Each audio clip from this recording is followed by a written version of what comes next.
नमस्कार दोस्तों, आज हम जुड़े हैं एक ऐसी हस्ती के साथ जो कि ना सिर्फ दिल्ली प्रदेश के भाजपा के नेता है, एक समाज सेवक भी हैं और साथ में महिपालपुर 12 गांव के प्रधान भी हैं, चौधरी जगदीप शेरावत जी। नमस्कार जी सबको।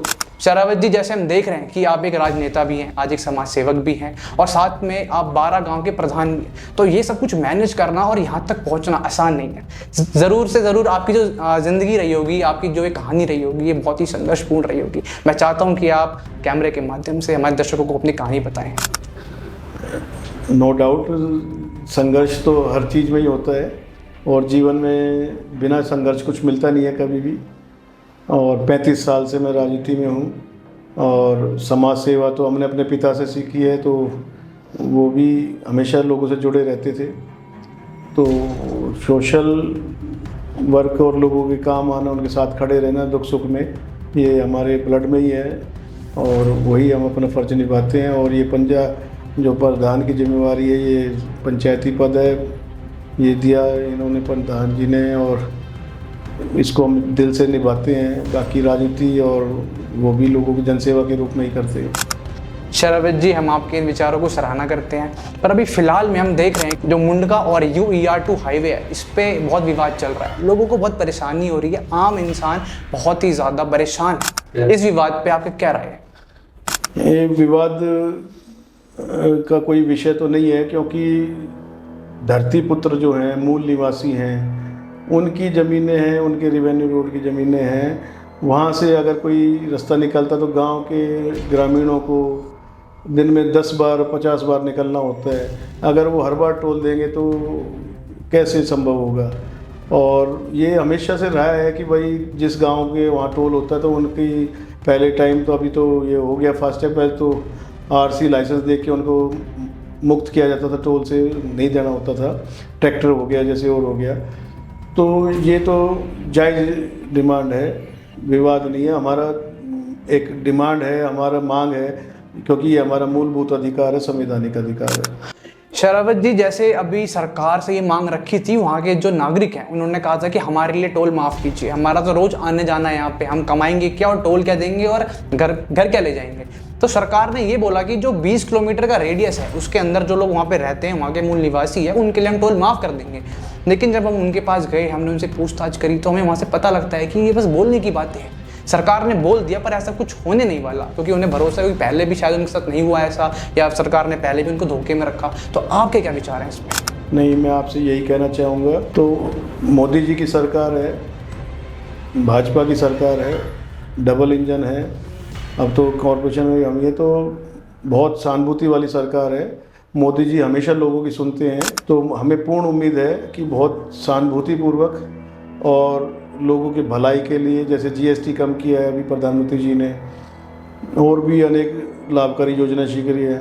आप युवाओं के लिए जिम की GST 5% कितनी कर दी है, कम लगी। हाँ जी, मोदी जी हमारे आदरणीय प्रधानमंत्री जी बोलते हैं कि जो फिट है वही हिट है, तो युवाओं के लिए भी कर रहे हैं वो। मैं तो अभी पीछे एक जानकारी मिली थी कि वो निद्रा दान, हाँ जी, ट्रक वालों के लिए हाईवे पे मोदी जी ने 365 कितने वो बन गए हैं और 1000 बनेंगे पूरे देश में, तो निद्रा दान, ताकि कोई दुर्घटना ना हो, वो आराम।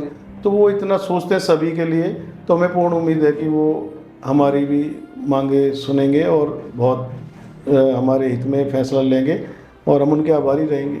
शेरावत जी, अब हम बात करते हैं महिपालपुर और 12 गांव की। आप वहाँ के प्रधान हैं, तो वहाँ पे जो रोड है, पानी की व्यवस्था है, इलेक्ट्रिसिटी है, इन सब की जिम्मेवारी आपकी है एक तरह से। जो वहाँ के लोग हैं, गांव के लोग हैं, जो आपको एक नायक के रूप में देखते हैं, तो आप उनके लिए क्या करते हैं? मतलब उनकी ज़िंदगी को और बेहतर बनाने के लिए आपने अभी तक क्या क्या प्रयास करे हैं? मैं चाहता हूँ आप हमारे दर्शकों को बताइए। नहीं, मैं एक करेक्शन करूँगा। जिम्मेवारी देखो सरकारी महकमों के चुने हुए जनप्रतिनिधियों की हैं, तो हम तो पंचायती पद है और सोशल सर्विस में हैं और पार्टी की भी कार्यकर्ता हैं, तो हम सहयोग करते हैं, हम उन मुद्दों को उठाते हैं। और सड़कें हैं, बिजली, पानी है, ये तो आम समस्या हैं। लोग दूर दूर से, किसी के पूजा होती है, किसी का कुछ होता है, तो टैंकर की मांग करते, तो हम जाते हैं, अपनी बात रखते हैं, अफसरों को रखते हैं, उनको रखते हैं, चुने हुए प्रतिनिधियों को पूरी कोशिश करते हैं, प्रयास करते हैं कि वो मांगें पूरी हों, उनका जीवन में कुछ सुधार आए। कहीं भी कोई सोशल काम है या कोई वैसे सामाजिक चीज़ हो गई उसमें भी आगे बढ़ चढ़ के हिस्सा लेते हैं, दुख सुख में खड़े रहते हैं सबके। तो people look up to us, थोड़ा उम्मीद से देखते हैं, तो उस पर हम खरा उतरने की कोशिश प्रयास करते हैं, और सच्चा प्रयास ही असली वो होता है। जी। मतलब ये प्रयास है जो आप लोग करते हो और जनता वही प्यार आपको देती भी है, क्योंकि जनता का भरपूर प्यार मिलता है जी। आदमी को किसी से उम्मीद होती है तभी कोई अपनी मांग उससे रखता है, उसको याद करते हैं, फ़ोन करते हैं कि भाई ये देखो जी ये नहीं हुआ या ये कराइए, तो जिससे उम्मीद होती है लोगों को उसी को करते हैं। अब जैसे हमारे प्रधान जी हैं, पूरे देहात के मसलों को उठा रहे हैं, तो क्योंकि आज वहाँ समस्या, कल को यहाँ भी समस्या होगी, बर्तन में भी बात सुनने में आ रही है कि भाई टोल की वो आएगी बात।